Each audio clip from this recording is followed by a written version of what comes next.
I just wanted to make a video on installing larger GPUs in the HP Z440 workstation.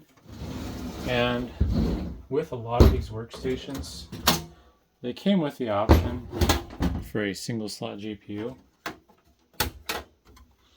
So this is not a factory correct GPU, but this is just my stand-in.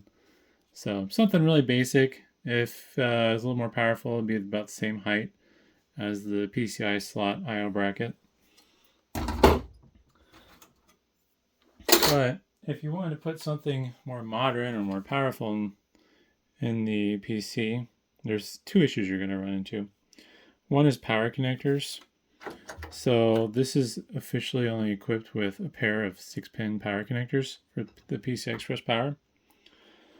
The other issue is this card is taller than what is officially supported by like factory specs, because they wouldn't put card like this. It'd be more of a workstation class card.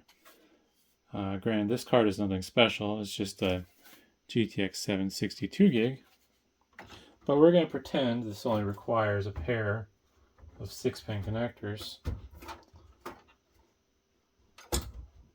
Alright.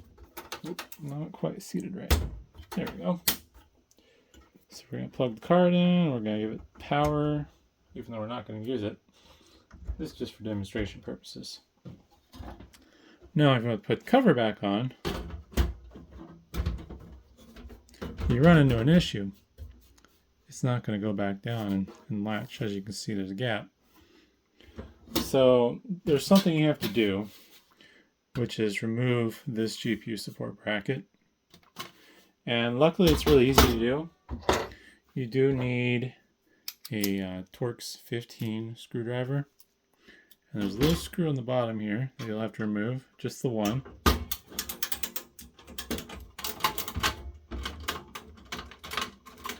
Now, once you loosen that screw, you just slide this up away from you and then lift it up to remove this bracket. And from there, you can now successfully reattach the cover and close it. And basically, once you remove that, the top of the GPU, as long as it stays below this lip here, it should clear the cover, because this spot will hit the GPU if you go above this lip. So that's something to keep in mind. Technically, if you wanted to be destructive, you could, I don't think there's a rivet on the other side, no. So you could drill out this rivet here, and then that's just latched in with a tab. So this would lift up on this end and kind of swing away.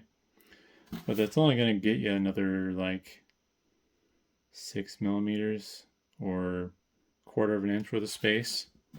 So I would say, stick to GPUs that aren't too crazy tall if you want to use them in the original case. But yeah, hopefully that's helpful, and thanks for watching.